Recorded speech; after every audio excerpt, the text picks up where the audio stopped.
તો હોલસેલમાં મારસી ને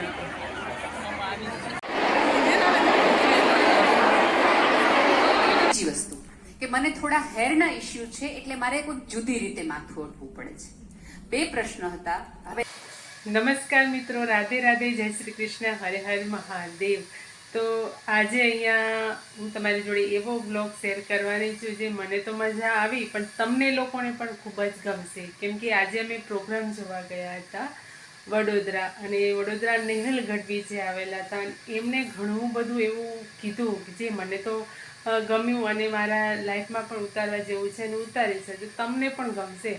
અને ત્યાં અમે ઘણું બધું એન્જોય કર્યું, બસમાં પણ એન્જોય કર્યું. મારા માટે તો અહીંયાના પંસોરાની જે સમાજની મહિલા મંડળની જે બહેનો છે એ તો નવી જ હતી, પરંતુ બધા એટલા હળી મળી ગયા કંઈ જ ખબર ના પડી. બેનના દેરાણી જેઠાણી બધા જ મારી જોડે બધા એવા સરસ મજાના ભળી ગયા અને ખૂબ જ મજા આવી મને.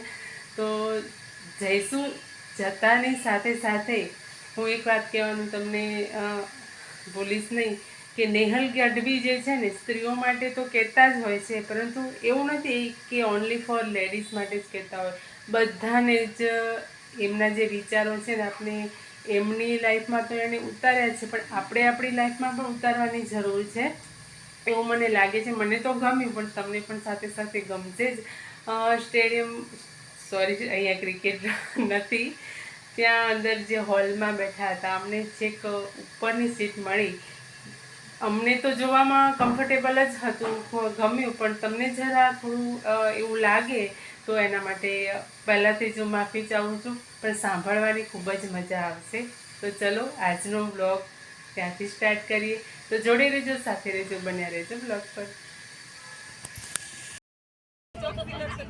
તો પણસોરાની મહિલા મંડળની બહેનો અને ઉમરેઠની મહિલા મંડળની બહેનો થઈને અહીંયા લક્ઝરી બુક કરેલી હતી, તો લક્ઝરીમાં અહીંયા બધા જ ગોઠવાઈ ગયા અને નીકળી ગયા છીએ વડોદરા જવા માટે.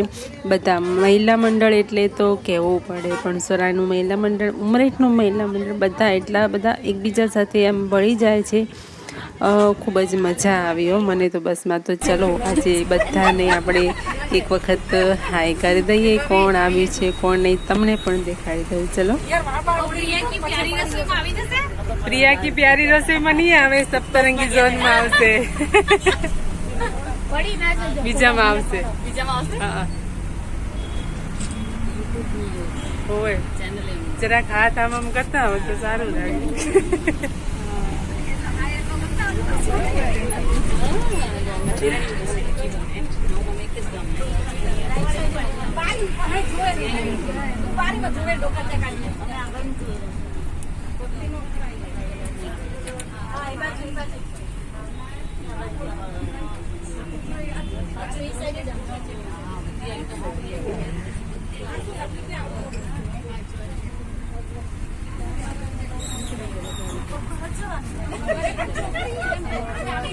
ઉપરવાળાએ મહિલાઓને એવી શક્તિ આપી છે કે કોઈ પણની સાથે મેચ થઈ જાય છે, સારી દ્રષ્ટિ પણ ઓળખી શકે છે, ખરાબ દ્રષ્ટિને પણ પારખી શકે એવી શક્તિ ભગવાને આપણને બધાને સ્ત્રીઓને આપી છે. એટલે ખૂબ જ મજા આવે કે કોણ વ્યક્તિ કયા ભાવથી આપણી જોડે વાતચીત કરી રહ્યું છે. મને તો અહીંયા ખૂબ જ આનંદ થયો. હજી તો હું નીકળી રહી છું, આગળ જોઈએ, તમને પણ ખૂબ જ મજા આવશે. તો અહીંયા પહોંચીને પછી તરત જ અહીંયા અમને પાસ આપવામાં આવેલા છે, તો આ પાસ લઈને એન્ટ્રી કરવાની છે. નેહલ ગઢવીનો પાસ છે, જે એટલે નાસ્તાનો પાસ છે, અને ત્યાં સીટ માટે તો પહેલાંથી બુક કરેલું જ હતું, એટલે સીટ તો બુક થઈ જ ગયેલી હતી, પણ નાસ્તા માટેનો અહીંયા પાસ આપેલો છે.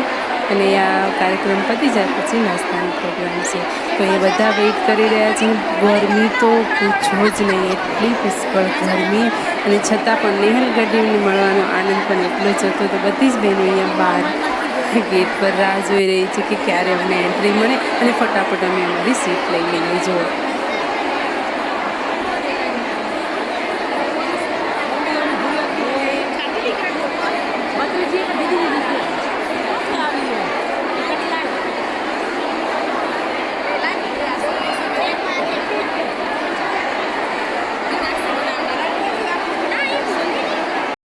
બી સમાજની ટિકિટમાં પૈસા કે આપવાના બાકી હોય ને તો બધા આપણે આપી દેશું તો એ બે બી બહેનો અંદર આવી શકે. Thank you.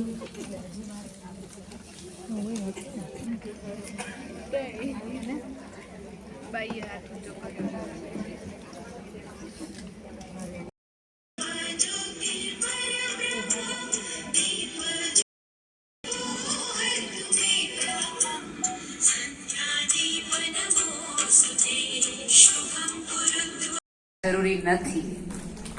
તમારામાં આવડત, તમારામાં ક્ષમતા હોય તો પૂરા પહેરવેશ સાથે પણ સમાજે તમને સ્વીકારવા પડે.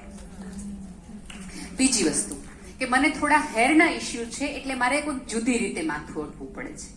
બે પ્રશ્ન હતા. હવે ધારો કે મેં સુંદરતાની વ્યાખ્યાઓ કર્યા રાખી એનું પહેલું ઉદાહરણ હું મારી જાતને એટલા માટે આપીશ કે મારી પાસે ચોઈસ હતી. મારી પાસે ચોઈસ હતી કે મને વાળના ઇસ્યુ થયા પછી મારે ચારે બાજુ ડોક્ટરો પાસે જઈને લાખો રૂપિયા નાખવા, એટલા બરબાદ કરવા કે વિગ પહેરવી. વિગ પહેરી હોત તો તમારા મને દરેક વ્યક્તિ એમાં એકબીજાને કે સાચા નથી હો, ખોટા છે કહેવાના હતા. કોઈ વ્યક્તિ એવું ન કહે કે બહુ સરસ વાળ છે, બહુ સરસ વાળ છે. અને મેં આમ કર્યું છે તોય સવાલ છે. એનો અર્થ એ છે કે તમે કાંઈ પણ કરશો સમાજ તમને પૂછ્યા જ રાખશે.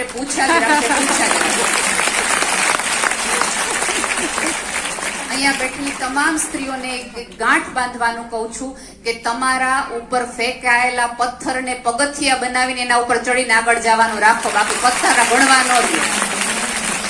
આદત છે સમાજની કે આગળ જતું કોઈને ગમતું નથી.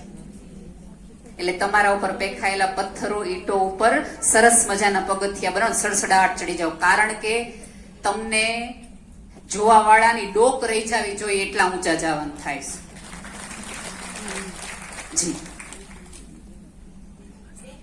જી બેન.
તો બધો જ કાર્યક્રમ અહીંયા પતી ગયો. નેહલબેનનો ખૂબ જ મજા આવી.